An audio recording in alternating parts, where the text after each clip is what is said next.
খবরের দিকে। গম্ভীরের তৈরি হওয়া স্ক্রিপ্টে 2.5 দিনের মাথায় শেষ হলো ভারত দক্ষিণ আফ্রিকা টেস্ট। গৌতম গম্ভীরের আবদারের স্পিন সহায়ক উইকেটে ভরাডুবি হলো টিম ইন্ডিয়ার। 30 রানে জয় দক্ষিণ আফ্রিকার। যেখানে গত বছর 3-0-তে স্পিন সহায়ক উইকেটে ভরাডুবি হয়, সেখানে কেন স্পিন স্পিচের ডিমান্ড করলেন কোচ গৌতম গম্ভীর বুঝতে পারছে না কেউ। তবে গম্ভীরের দাবি খেলতে না পারার জন্য হেরেছে দল। চতুর্থ ইনিংসে দক্ষিণ আফ্রিকার হার্মার 4, মাকরাম 1, কেশব মহারাজ 2, জেনসন 2 উইকেট নেন। আর দ্বিতীয় দিনের খেলায় যখন খেলা শেষ হয়, ঠিক সেই সময় 29 রানে অপরাজিত থেকে মাঠ ছাড়েন বাভুমা। তার কার্বিন বস ছিলেন 1 নট আউট।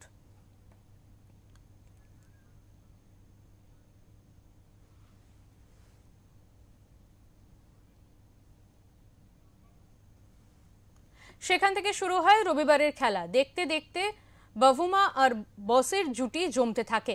এরপর প্রয়োজন ছিল ভারতের আর 2টি উইকেটের। শুভমান গিলের অনুপস্থিতিতে ঋষভ পান্ত দলকে এই টেস্টে নেতৃত্ব দিচ্ছেন। রবিবার তিনি প্রোটিয়াদের শেষ 2 উইকেট তোলার জন্য বোলিং বদলে আনেন। মোহাম্মদ সিরাজকে বোলিংয়ে এনেই সাফল্য। প্রথম ওভারে তৃতীয় বলে হার্মার ও ষষ্ঠ বলে কেশব মহারাজের উইকেট তুলে নেন। আর 136 বলে 55 রানে অপরাজিত থেকে মাঠ ছাড়েন বাভুমা। 153 রানে অল আউট হয় দক্ষিণ আফ্রিকা। ভারতের জয়ের জন্য দরকার ছিল 124 রান। আর শুরুতেই ধাক্কা খায় ভারত। মার্কো জেনসন শুরুতেই থাবা মারেন ভারতীয় ব্যাটিংয়ে। জয়সওয়াল কোনো খাতা না খুলে উইকেটের পিছনে ক্যাচ দিয়ে ফেরেন।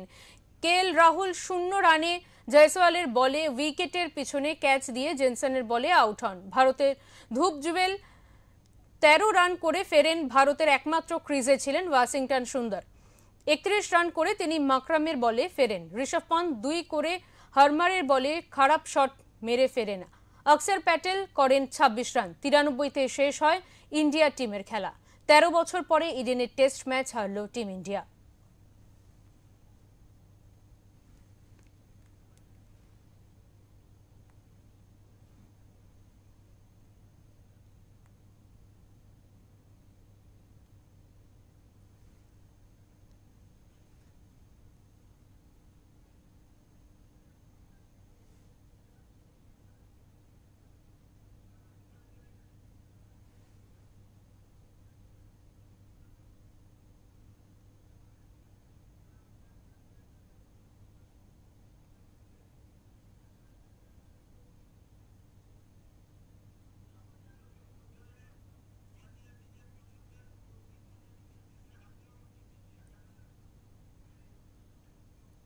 আমাদের সঙ্গে রয়েছেন টেলিফোন লাইনে আমাদের প্রতিনিধি অঞ্জন চট্টোপাধ্যায়। অঞ্জন, যেটা দেখা গেল 13 বছর পরে ইডেনে টেস্ট ম্যাচ হারল টিম ইন্ডিয়া। নিজের দেশের মাটিতে দাঁড়িয়ে দক্ষিণ আফ্রিকার কাছে ইন্ডিয়ার হার, কি বলবে এই বিষয়ে?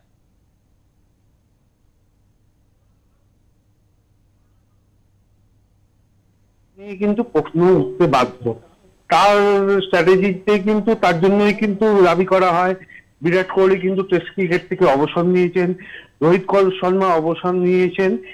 গত বছর যেখানে আমরা দেখেছি নিউজিল্যান্ডের সামনে স্পিন পিচ করতে পেরে তাদের স্পিনারদের খেলার এই ভারতীয় ব্যাটিং লাইন আপে দক্ষতা নেই। গম্ভীর সেখানে জানেন গত বছর নিউজিল্যান্ডের মিচেল স্যান্টনারের কাছে 3-0-তে হেরেছে। সেখানে তারা একদম জোর করে সিএবি সুজন মুখোপাধ্যায় এক প্রকার বলে চলে ঘাত ধরে কিভাবে তাদের আমরা জানি ইডেনের টেস্ট সহায়ক উইকেট যেখানে বুমরা আছে, মোহাম্মদ সিরাজ আছে, আর ওদের দক্ষিণ আফ্রিকা দলের রাবাডা নেই। সেখান থেকে তো একটা সুন্দর সুযোগ পাওয়া যেত। সেখানে কেন স্পিন সহায়ক উইকেট বানিয়ে তারা এই ভরাডুবি হলো? একদমই গম্ভীরকে নিয়ে কিন্তু প্রশ্ন উঠতে বাধ্য। যদিও গৌতম গম্ভীর নিজে কিন্তু সাংবাদিক সম্মেলনে দাবি করলেন যে একদমই যে ইডেন গার্ডেন্সে তারা উইকেট নিয়ে খুশি, তারা যা উইকেট পেয়েছেন এবং এই দলকে তারা বলছেন জুনিয়র দল আছে, তিনি এই দলকে একটু সময় দিতে হবে, তারা কিন্তু ধীরে ধীরে শিখবে এবং তারা খেলতে পারেনি সেটাও কিন্তু গম্ভীর কিন্তু দাবি করলেন। তবে গৌতম গম্ভীরের কিন্তু স্ট্র্যাটেজি নিয়ে কিন্তু প্রশ্ন উঠতে কিন্তু অবশ্যই বাধ্য যে কেন স্পিন সহায়ক উইকেট দেওয়া হলো। তিনি দাবি করলে গুয়াহাটি টেস্টে পরের টেস্টে কিন্তু গুয়াহাটিতে আছে, সেখানেও কি তিনি একই স্ট্র্যাটেজি দেখবেন স্পিনারদের? সেই দিকে কিন্তু নজর থাকবে। আর অপরদিকে আমি একই সঙ্গে বলে রাখবো, টেম্বা বাভুমা তার জন্য কিন্তু কোনো প্রশংসাই যথেষ্ট নয়। দক্ষিণ আফ্রিকা অধিনায়ক এই ম্যাচে কিন্তু মাত্র একটা হাফ সেঞ্চুরি হয়েছে, অর্ধশতরান, সেইটা কিন্তু করেছেন দক্ষিণ আফ্রিকার অধিনায়ক। কিভাবে স্পিন সহায়ক উইকেটে ব্যাটিং করতে হয় ধরে, সেইটা কিন্তু তিনি কিন্তু দেখিয়ে দিয়েছেন। তার হাফ সেঞ্চুরির দৌড়েই কিন্তু দক্ষিণ আফ্রিকা ম্যাচটা জিতলো। গত বছর বিশ্ব টেস্ট চ্যাম্পিয়নশিপ দক্ষিণ আফ্রিকা অসাধারণ একটা টেস্ট ক্রিকেট কিন্তু উপহার দিল, এবং ভারতের ভরাডুবি সব মিলিয়ে কিন্তু বিষণ্ণ ইডেন। একদমই। অঞ্জন, তোমার কাছ থেকে জানতে চাইবো যে এই যে শুভমান গিলের না খেলা, এই ক্ষেত্রে কি কোনো রকম কোনো বিশেষত্ব রেখেছে সেই বিষয়টা? একদমই। দেখো, শুভমান গিলের না খেলা এটা নিয়ে কিন্তু এইটাতেও কিন্তু ভারতীয় টিম ম্যানেজমেন্ট অর্থাৎ গৌতম গম্ভীরের দিকেও কিন্তু আঙুল ওঠা স্বাভাবিক। কারণ একটা শুভমান গিলকে মতো ক্রিকেটারকে তুমি 3 ফরম্যাটে খেলানো হচ্ছে, টেস্ট, ওয়ানডে এবং টি20। সে তো রেস্ট পাচ্ছে না, বিশ্রাম পাচ্ছে না। অস্ট্রেলিয়া থেকে খেলে এলো, আবার এখানে খেলছে, কন্টিনিউ ইন্ডিয়ান ক্রিকেট হচ্ছে, সেখানে তাকে কিন্তু গ্যাপ দিয়ে দিয়ে রেস্ট, যেটা বিরাট কোহলি বা সচিন তেন্ডুলকার, মহেন্দ্র সিং ধোনি তারা কিন্তু করতেন, যে রেস্ট দিয়ে দিয়ে সিরিজ বাই সিরিজের গুরুত্ব বুঝে খেলা। আর সেইটা কিন্তু তাকে, এবং 3 ফরম্যাটের টানা না খেলানো, এটা কিন্তু শুভমান গিলকে কিন্তু নিয়ে ভাবতে হবে। নইলে কিন্তু আমরা আজকে বিশ্বকাপ আসছে আগামী বছর, তো সেখানে কিন্তু শুভমান গিলকে কিন্তু একটা আমাদের ভারতীয় দলে কিন্তু একটা দরকার। তো সেখানে কিন্তু আমরা শুভমান গিলকে নাও দেখতে পারি। তো শুভমান গিলকে কিন্তু ভারতীয় কোচের স্ট্র্যাটেজি নিয়ে কিন্তু প্রশ্ন কেন টানা, এবং ভারতের বডিও অবশ্যই কেন তাকে 3 ফরম্যাটেই কিন্তু খেলানো হচ্ছে। একদমই। অঞ্জন, এর পাশাপাশি তোমার কাছে আরো একটা বিষয় জানতে চাইবো। এই যে গৌতম গম্ভীর তিনি দাবি করেছেন বা তিনি বলেছেন যে দলের না খেলতে পারাটাই এখানে মূলত প্রধান বিষয়, এই বিষয়টা ঠিক কতটা যুক্তিযুক্ত এই খেলার ক্ষেত্রে? দেখো, তোমাকে দেবাঞ্জলি বলে রাখি, যদি গৌতম গম্ভীর তো জানেন তার দলের স্পিন খেলার দক্ষতা কতটা, তারা নিউজিল্যান্ডের মাটিতে 3-0 তার প্রমাণ। এবং তিনি এটাও জানেন যে গত ইংল্যান্ড সিরিজে তোমার মনে থাকবে, এই বিরাট কোহলি শব্দ অবসর নিয়েছে, নতুন দল নিয়ে ইংল্যান্ডের মাঠে, ইংল্যান্ড এখানে দাপুটে চোখে চোখ রেখে লড়াই করে সিরিজ জয়। তো গৌতম গম্ভীর তো সবকিছুই জানেন যে এই টিমের প্রধান শক্তি হচ্ছে পেস বোলিং। তো সেখান থেকে স্পিনের থেকে ব্যাটাররা টি20 ক্রিকেট খেলে খেলে পেস খেলতে বেশি অভ্যস্ত, সেখানে লাল বলে তারা স্পিনিংটাকে অভ্যস্ত নয়। তো সেখানে তিনি তার নিজের বক্তব্য কিন্তু তিনি নিজেই কিন্তু কাঠগড়ায় পড়ছেন। এতদিন কিন্তু ভারতীয় ক্রিকেটে একটা সাফল্য চলছিল কয়েকদিন ধরে, যখনই কিন্তু ব্যর্থতাটা আসবে, যখন এরকম টেস্ট ম্যাচ হারতে হবে এরকম বিভৎস ভাবে, তখন কিন্তু গম্ভীরের এই স্ট্র্যাটেজি নিয়ে কিন্তু প্রশ্ন উঠবে।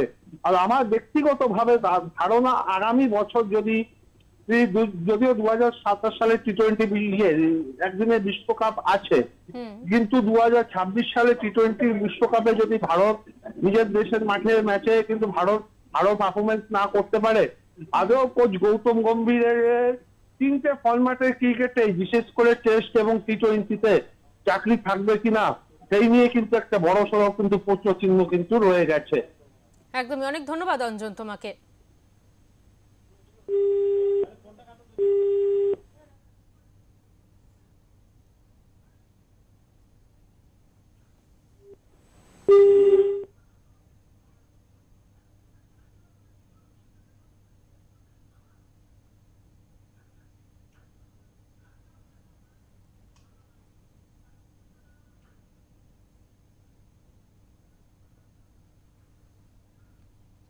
चाहे वो केएल राहुल हो, चाहे वो टेम्बा बाभुमा हो, चाहे वो वाशिंगटन सुंदर हो, सबने रन बनाए।